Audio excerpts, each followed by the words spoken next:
Our story begins in the stark, unforgiving landscapes of Afghanistan, where billionaire playboy and genius industrialist Tony Stark is showcasing the latest weapon from his company, Stark Industries, the Jericho missile. Played by Robert Downey Jr., Tony is charismatic and confident, living a life of luxury and excess. The demonstration is a success, and Tony's charm is evident as he mingles with the military personnel, showcasing not just his technology, but his larger-than-life personality. As Tony's convoy makes its way back from the demonstration, the mood shifts dramatically. The convoy is ambushed, and chaos ensues. Explosions erupt, and bullets fly.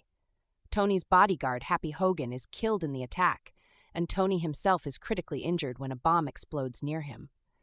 Stark is left with shrapnel lodged dangerously close to his heart, and he loses consciousness, only to wake up in a grim and unfamiliar setting. Tony wakes up in a dark, damp cave. He's hooked up to a car battery, and the pain in his chest is unbearable. He meets Dr. Yinsen, a fellow captive, and a compassionate man who has saved Tony's life by implanting an electromagnet in his chest to prevent the shrapnel from reaching his heart. The terrorists, a group known as the 10 Rings, demand that Tony build them a Jericho missile. Stark, ever the pragmatist, assesses the situation and decides to comply outwardly while planning his escape. With limited resources, Tony and Yinsen secretly work on a different project. They build a miniature arc reactor to power the electromagnet in Tony's chest, and Tony designs a suit of armor to help them escape. The suit, made from scrap metal and powered by the arc reactor, is bulky but functional, equipped with flamethrowers and missile launchers.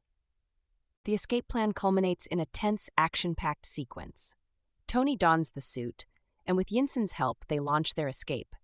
Yinsen sacrifices himself to buy Tony time, a heartbreaking moment that solidifies Tony's resolve to change his ways.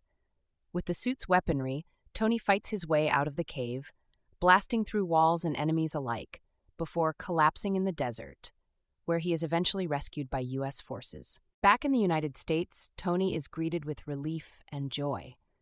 But he is a changed man. The experience in Afghanistan has left a profound impact on him. At a press conference, Tony announces that Stark Industries will no longer manufacture weapons. This declaration sends shockwaves through the company and the industry.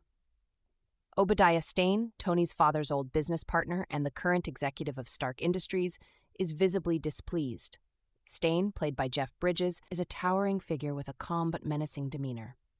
Tony retreats to his opulent Malibu mansion, where he immerses himself in his workshop. He refines the arc reactor technology, creating a new, more powerful version. This new arc reactor is sleek and efficient, a testament to Tony's genius. He begins working on a more advanced version of the armored suit, integrating cutting-edge technology and sophisticated design. The process is painstaking but exhilarating, filled with moments of trial and error, humor, and triumph. Tony's workshop becomes a hub of creativity and innovation. With the help of his AI assistant, Jarvis, voiced by Paul Bettany, Tony designs a suit that is both powerful and elegant. The new suit is a marvel of engineering, featuring flight capabilities, advanced weaponry, and a streamlined design. The iconic red and gold color scheme is a nod to Tony's flamboyant personality. Pepper Potts, Tony's loyal assistant, played by Gwyneth Paltrow, is both supportive and concerned. She sees the toll the project is taking on Tony, but also recognizes its importance. James Rhodey Rhodes, Tony's best friend and a high-ranking military officer, played by Terrence Howard, is equally torn between concern for Tony's well-being and admiration for his genius.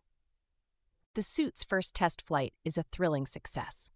Tony soars through the skies, reveling in the freedom and power of his creation. However, the flight is not without its hiccups, and Tony narrowly avoids disaster on several occasions. These moments of peril and humor endear Tony to the audience, showcasing his resilience and ingenuity. As Tony continues to refine the suit, he begins to investigate the darker dealings of Stark Industries. He discovers that Obadiah Stane has been selling weapons to the 10 Rings and other terrorist organizations behind his back. The revelation is a gut punch. Tony realizes that his own technology has been used to perpetuate violence and suffering. This fuels his determination to set things right. Tony decides to take action, donning the suit and setting out to dismantle the weapons caches and disrupt the terrorist operations.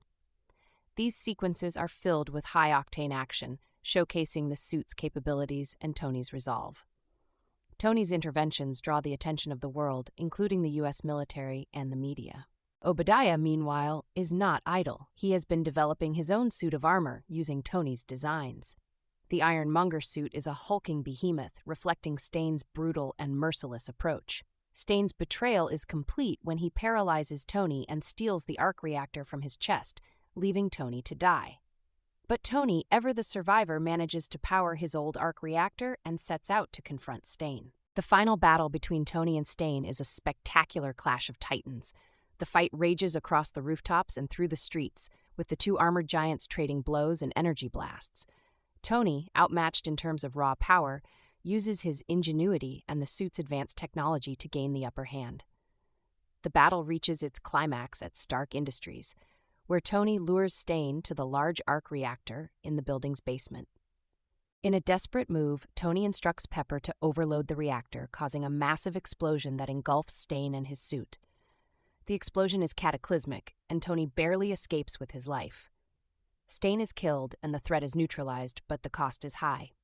In the aftermath of the battle, Tony is left to pick up the pieces. His dual life as Tony Stark and Iron Man is about to become public knowledge. At a press conference, Tony is handed a prepared statement to cover up the events, but in a moment of defiance and honesty, he declares, "I am Iron Man." The bold statement shocks the press and cements Tony's status as a superhero. This declaration is a turning point, both for Tony and for the Marvel Cinematic Universe. It marks the beginning of a new era, where heroes are not hidden behind masks but are celebrated for their courage and heroism. Tony returns home only to find a mysterious figure waiting for him. It's Nick Fury, played by Samuel L. Jackson, the enigmatic director of S.H.I.E.L.D. Fury's presence and his talk of the Avenger Initiative hint at a much larger world. He tells Tony that he's not the only superhero in the world and that S.H.I.E.L.D. is putting together a team. This tantalizing tease leaves audiences eager for more, setting the stage for the interconnected universe that will unfold in the coming years.